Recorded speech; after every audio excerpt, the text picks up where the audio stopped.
Alright guys, it's about that time again when Dungeon Quest finally updated, and I am going to make a short video showing how I defeated Nightmare Hardcore. Obviously I have a bunch of new stuff from Insane and a few things from Nightmare already, but it actually took quite some time. It wasn't as stressful as some of the other ones, but definitely took a while to get the stuff that I have gotten so far. So quickly I will show off some of the things that I'm using. As you guys can see, I have a 30,000 spell power staff, some time lost mage armor, and time lost mage helmet, which they are the second best mage armors. Glorious is the best armor set in this new dungeon, but I am using the infernal orbs, which I don't think they are the best spell, but I do prefer using them when I'm soloing. And I did show off what my points were in. I decided to have around 70,000 health. That way, if I do accidentally get hit, I won't die. Obviously, you don't want to die on hardcore, then you don't get to spawn. Very unfortunate, but basically, overall, it's not too difficult to dodge in this dungeon, especially once you've ran it a few times. It does end up getting a little bit tricky on the second boss, but if you're soloing it, it's extremely easy.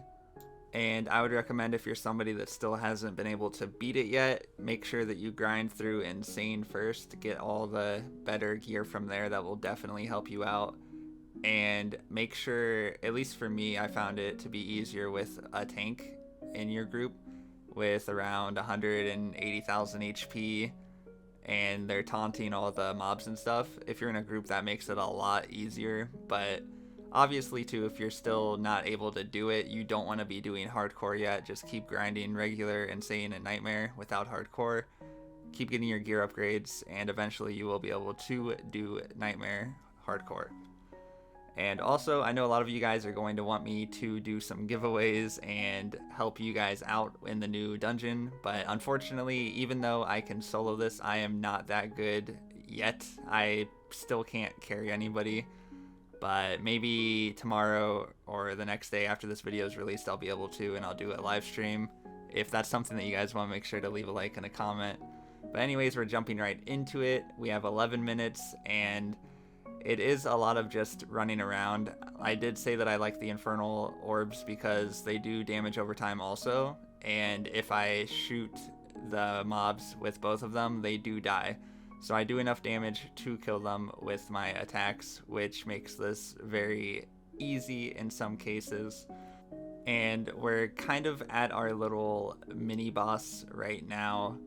He basically is just, he's not really even a mini boss, to be honest. He's just kind of like a bigger minion that doesn't move and only has one attack. Not too sure if that's how it's supposed to be, but it works for me. And basically he'll just keep spawning a little circle. You've seen it a few times, spawning under me, and then you just have the regular warriors that will chase you, and these mages that will shoot the red bars at you.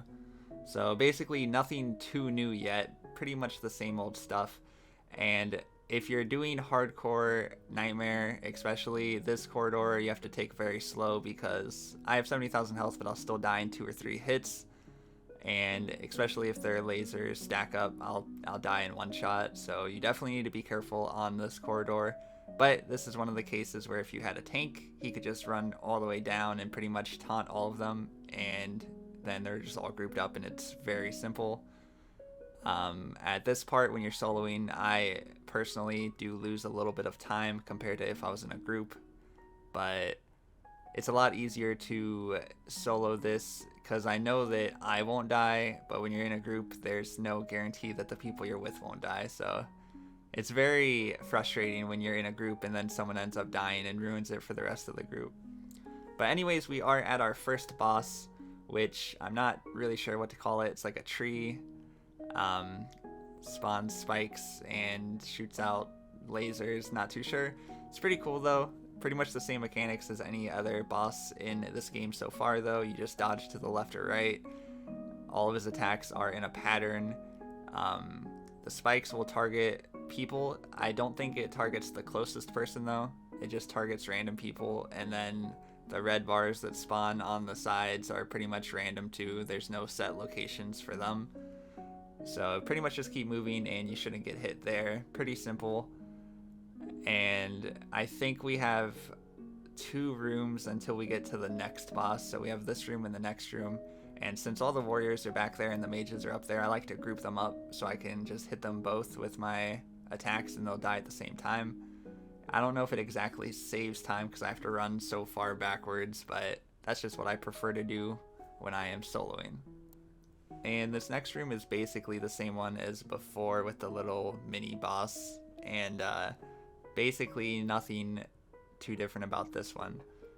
And also, if anybody is new or doesn't know, I do have a Discord channel and or server I should say, and the link to that is in the description. And if you guys wanted to join that, feel free to do so. I might be seeing if there's some people in my Discord that are able to do Nightmare and would want to. We could party up, and obviously it would be faster with a group. And as you guys can see, we actually did almost die there. I think I got hit by a few lasers, but I do believe that you always outrun these guys. They're not faster than you, so as long as you're not making a sharp turn, they should never actually hit you if you're walking in a straight line, at least.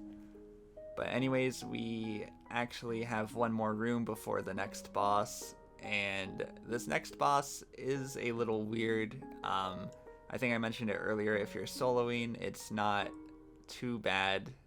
It's actually pretty easy. It's just when you're with a group and nobody knows what to do, it definitely gets chaotic and a lot of people will probably die.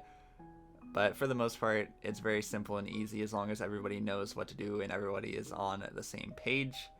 As you guys will basically see, what I like to do personally is we like to hug the left wall, and once you get about halfway or maybe a little over halfway, he will spawn a little red circle, and then he will charge you, also leaving a trail of lava, I guess we'll call it, in his path. And basically he will spawn the circles on people, so that's why I like to stay together and in a group if you're with people. And whoever he is charging, he will stop once he reaches them. So I like to hug the circles to save as much room as possible, because as you guys can see, that stuff's not disappearing. It will still hurt you if you walk into it. After a while, it does start to disappear, but as long as you're hugging the circles like I am, you shouldn't run out of room. As you guys can see, we basically killed him and we had a lot of room left.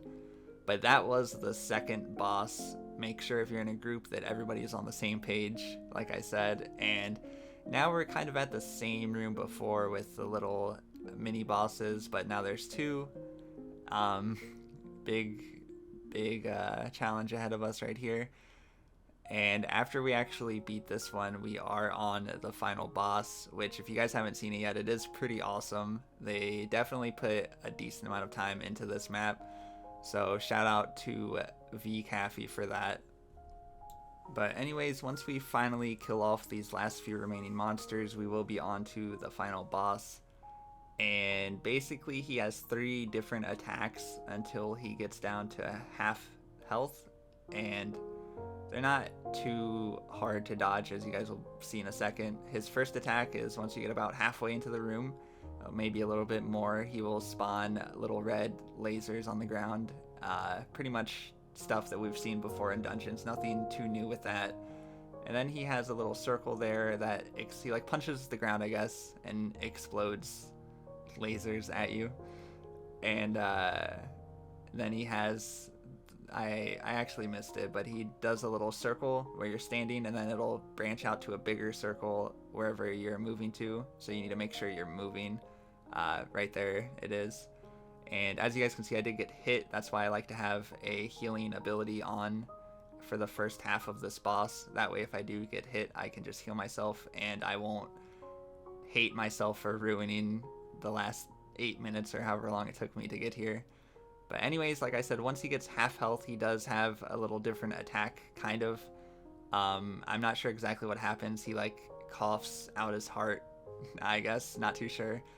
But I do switch to the totems for this because all these little monsters that he spawns actually do a lot of damage. And with the totem, it does damage to the heart and the monsters. So it's just the best of both worlds. And the little inferno orbs, or infernal orbs, not sure what they're called, they actually don't do damage to it. At least they weren't doing damage to it when I was trying yesterday, so I've always just switched to the totems and it seemed to work out. And basically I did want to show off this little Ice Nova ability too. It's pretty cool. It does damage and it moves with you, so it definitely comes in handy. But as you guys can see, we did end up beating it with 3 minutes 26 to spare. Could have been a lot faster. I don't really have it that down yet. And if you guys are still watching, feel free to leave a comment below and let me know what your favorite part of this update was. There's some pretty awesome stuff, like the way that the final boss looks like and everything. And there's some cosmetics in the shop that cost Robux that look pretty awesome too. I am curious to see what you guys think is your, or at least to know what your favorite part of the update was. So basically that will be it for this video. I kind of show off a little bit of the abilities and items I had in my inventory because I know some people are probably curious about what they are. I'm not too sure if the wiki has updated yet with all of the new stuff, but feel free to check out the wiki for Dungeon Quest. Should have a lot of information on there if you're curious about some things. But like I said, the Time Lost armor, Time Lost Mage, Guardian, and Warrior is the second best, I believe. And Glorious Mage, Glorious Guardian, and Glorious Warrior are the best armor of this dungeon. So make sure you know the difference, don't get scammed out of your items. And the legendaries are actually insane. I don't know if you guys have seen them, but I've seen a few pictures and I think they were up to like 36,000 damage or something. It was actually insane. But yeah, that's pretty much it for this video, guys. Feel free to like and subscribe like I said earlier. Hop in the Discord if you want. The link is in the description. And hopefully I see you guys in the next one. See ya.